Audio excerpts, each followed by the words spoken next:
Clay Smith will go down in local sports history as one of the finest cricketers of all time. During a sparkling career, the skillful top-order batsman achieved many milestones in the gentleman's game, such as scoring back-to-back centuries against Jamaica and the Windward Islands in the former Red Stripe competition in Jamaica. Smith achieved a remarkable feat against potent bowling attacks led by West Indies fast bowlers Courtney Walsh, Patrick Patterson and Franklin Rose. That was really special for me as well, because I went there and I was totally prepared. Inside of me, I always asked myself, if I was given the opportunity, could I actually play at that level?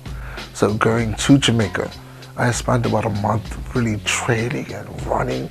I ran miles and miles on the causeway, done hit tennis balls over and over. And we went down there and I was just like, I knew I was prepared. And to be able to go out there and score back-to-back hundreds, it really proved to me that, if given that opportunity, I could have probably played at that level. But unfortunately, I never got that opportunity. There was two regions, and our region was in Jamaica. We played Trinidad, Jamaica, and Windward Islands. And yeah, that was our grouping. So I didn't get any against Trinidad, but after that I got back-to-back hundreds. And I remember actually seeing Brian Lara after the game, and he came up to me and approached me and said, "Hey, I heard a bunch of scores, well done, keep it up, I'm watching you." So that was special, that he acknowledged me, Another century playing for Bermuda in a World Cup qualifier against Kenya in Kenya also ranks high on Smith's list of achievements. They had scored like 305, and I think I scored 112 that day. We was 150, and I had like 112 out of the 150, but we end up, as a country, short, but it was probably one of my more remarkable innings, most remarkable innings I've ever played. Another career-defining innings was the century that Smith scored playing for St. George's during the 1992 Cup Match Classic at Wellington Oval, where he and elder brother Wendell shared in a 200-run second-wicket partnership that fell just 29 runs shy of the highest partnership for all wickets achieved by St. George's pair Rupert Scotland and Lee Rayner. Actually, that 100 at Wellington, my first 100, my brother actually talked me through that whole innings. If it wasn't for him, I can honestly say I probably wouldn't have got that 100. Gennaro dropped me on about 75. It was a hard catch. I hit it back to him. He dropped it, hard return catch. And I mean, being young at that time, I wanted to just, listen, let me just take the burning one in and get this 25 in the next 3 overs so I could take the pressure. And he's like, listen, just be patient. And he talked me through every ball. And that's what that's what he was good at. He was very disciplined and very patient. And he helped me with that aspect of it at all. So I was able to get that. And then to see him get that 100 at the same day, it was special, because I know that, tearing up a little bit, I know that him and I had trained so much over the years. Yeah, wow, just a second. Actually, that year our grandpa had passed, he just dedicated that to him, so that was so special for me. Yeah, wow. Smith is also the first batsman to score 3 centuries in Cup Match, an historic feat he achieved in Somerset in 2004. Scotland had, both of them had 2 centuries, and I got up Thompson, and I think it was on 99. And as Jacoby was running into me, I kept saying, "Clay, do not go back and hook this boy, do not hook him," because I knew he was going to bounce me. I just knew Jacoby was going to bounce me, and he ran in. I could see him running in with a little extra pace, so I knew he was going to try and bounce me. And at that stage, I was really seeing the ball big, but I didn't want to play anything risky. I just wanted to get a single as easy as I could, and he bounced me as I expected. And for some reason, my mind was saying don't hook, but I saw it so early that I still played the shot, and it actually ballooned over Stephen Otterbridge at mid-wicket by about maybe 5 or 10 feet at the most, and I was like, wow, and I scampered through for a single, But that was special as well, because as I finished my run, I was going down to the not the Lopes end, the other end of Somerset, where the bank is, and my daughter actually ran. She's the first person to greet me. So that was special, you know. It should also be noted that Smith was appointed captain of Bermuda's senior national cricket team that qualified for the World Cup at the 2005 ICC Trophy in Ireland.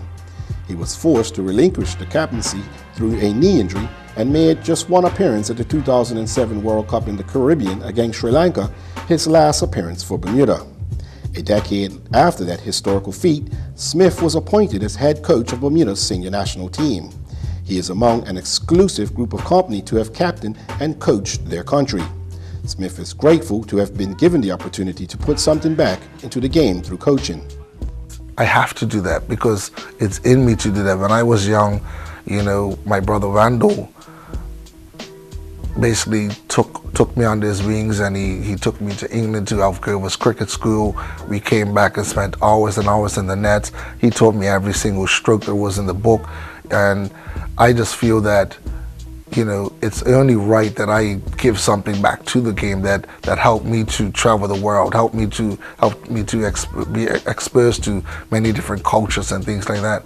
There's a lot of youngsters that are out there that don't have that type of support, so it's important that I try to give back and reach as many of them as I possibly can.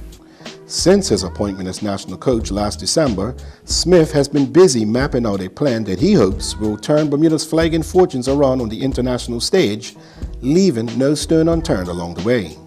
I'm very enthused. I find myself, when I'm home, spending a lot of time just thinking about different ways that I can improve the program and make it as professional as possible. It's a massive responsibility. Bermuda, as you know, over the last 10 years, our cricket has declined. We went from Division 1, now we're down into Division 4. And the lower you go, the less money you get, the less opportunities of playing you get. So it's important that for me to make sure that we get this right this time around. Staying in Division 4 would be the least of our accomplishments that we're looking to achieve. We definitely want to try to get ourselves back into Division 3 the first time round. That opportunity will arrive later this year when Bermuda competes in the World Cricket League Division 4 tournament. The dates and venue for the tournament had not been released during the production of this show. Smith is presently running the rule over a provisional training squad of 54 players, which will be cut by the end of June. And he is confident that Bermuda can achieve its promotion objective at the next World Cricket League Division 4 tournament, given the talent at his disposal. The quality in Bermuda is definitely there. We have some players that are overseas in England that are training professionally as well, so they'll add some quality to the team. But in terms of locally, I think we definitely have enough quality to get us out of this division. But a lot of it's going to be revolve around players' work ethic and their commitment. Smith wants to instill the same sense of belief he had as a player in those now playing under him. Every coach coaches differently. I don't think there's only so much that you can bring different from a coaching aspect of it. But I think I bring a sense of belief. Players know that as a coach, I've lived it and I've been there before, so I know what it actually takes to get there. So players look at me a little bit different than they would some other coaches because they know I've actually lived it personally. Clay Smith is actually qualified for the World Cup. He's played in the World Cup. You know, it automatically you want to listen and learn. You know, it's just like when I was growing up, some of the players I always wanted to listen to and learn from, the Neil Gimmonses, the Lionel Thompson, those type of guys, because I knew they had, you know, achieved certain things or whatever. So again, it's just about tapping into these guys' minds. I try to show them a vision, making sure that they can see what our goal is.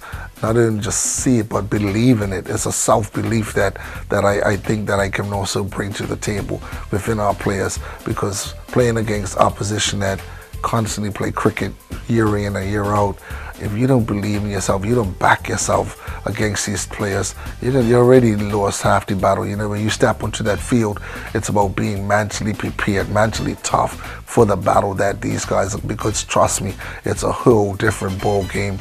You know, you walk to the wicket and a guy throws the ball and goes across you and is staring you down and calls you some off the wall name, and you realize then that, oh, this is a whole different ball game. But if you're not prepared for that, it can really rattle you. And so, you know, I think having the experience myself, lived it, is easier for me to actually put it over to my players and help them to understand what they're really up against before they get there.